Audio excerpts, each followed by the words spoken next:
Қайырлы күн достар, Гүлзия асханасына қош келдіңіздер. Бүгін біз өте керемет жазғы витаминге толы салатты жасап көрсететін боламыз сіздерге. Үйдегі бар жемістерден және көкөністерден жасалынады. Видеомды соңына дейін көріп, ұнап жатса лайк басып комментарийға өз пікірлеріңізді қалдырсаңыздар болады. Бізге қажет заттар осы видеода көріп тұрған заттарыңыз, және де дәл видеодағыдай қарап жасауларыңызға кеңес беремін.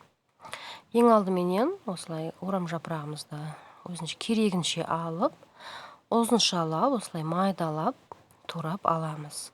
Бізге осы жеткілікті, осыны өте майдалап, турап аламыз.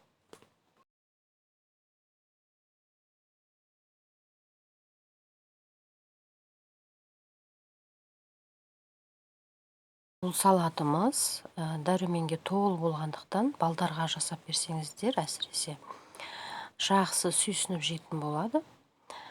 Мінекей капустамызды осылай майдалап етіп турап аламыз.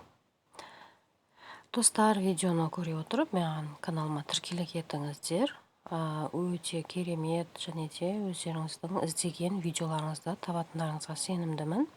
Және де алдағы уақытта қандай рецепті салуымды ұсынасыздар, соны комментарийге жаза кетіңіздер. Міне капустамыз турап болдық. Енді оның үстінен бір шай қасықта қант және тұзымызды салып, қолымызбенен мыжғылап отырып, жақсылап араластырып аламыз.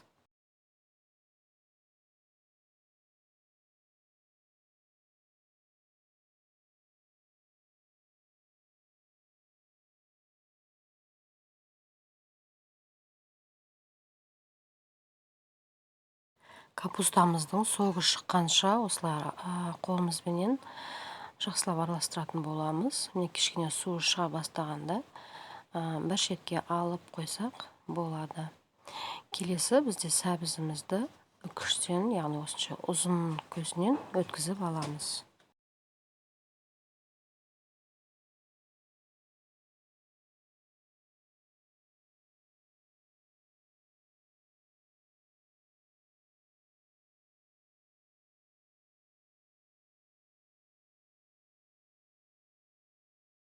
Сәбізіміз дайын.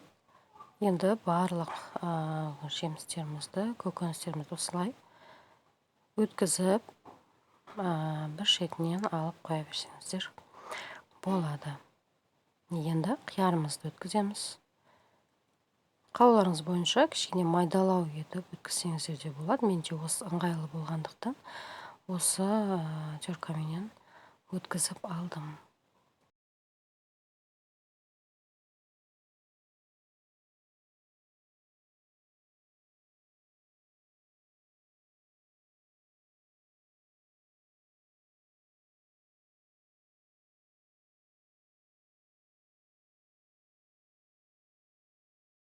Келесі бізде алма. Алманың қалаған түрінен қолдансаңыздар болады. Менде осы қызыл алма, және де 1,5-ын теркадан өткізіп дайындап алдым. Қалауларыңыз бойынша қоссаңыздар болады. Алма тәтті болғандықтан езіліп арасында онша білінбей кетеді екен. Енді бізде қызыл пиязымыз, қаласаңыздар үйдегі қызыл ақ пияздан да турап жасай беруге болады. Дәмін келтіреді. Қазір соусын дайындаған кезде өте керемет болады. Пияздың бір әшшілік, бір ешқандай дәмі білінбейтін болады. Барлығын ұзыншалап турап, пияздарымыздың арасын ашып, салатымызға қосатын боламыз.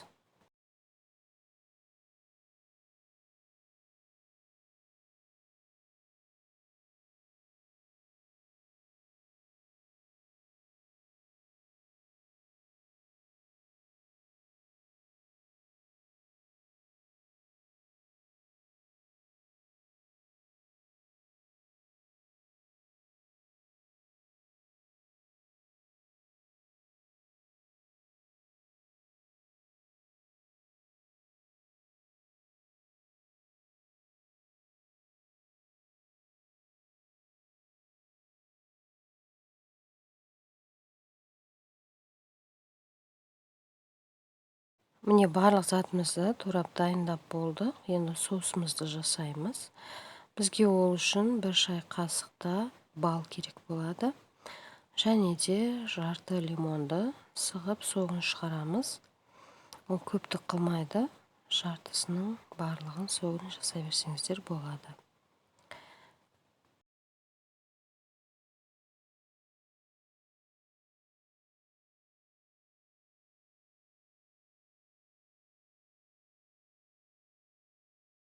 Жақсылап араластырамыз. Және де сұйық майымызды аздап құямыз.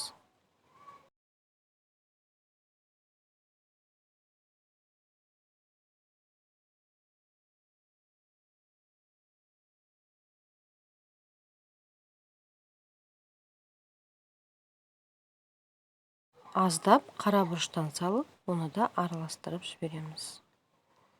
Мінекей соусымыз дайын. Салатымызға құйып, жақсылап араластырамыз.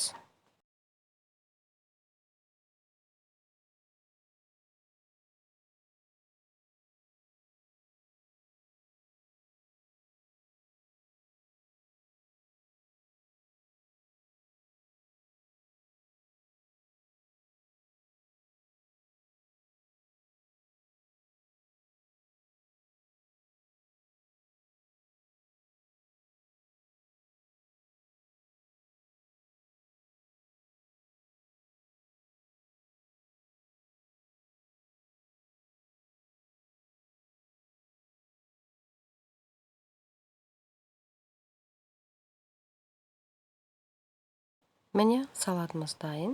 Өте керемет, көрінісі де, дәмі де сондай керемет болған. Ыдысымызға салып, дастарханға ұсынсаңыздар болады. Достар, сіздерге рецептім ұнады деген ойдамын. Ұнаған болса, менің каналыма тіркелей отыруды ұмытпаңыздар. Барлығыңызға ас болсын.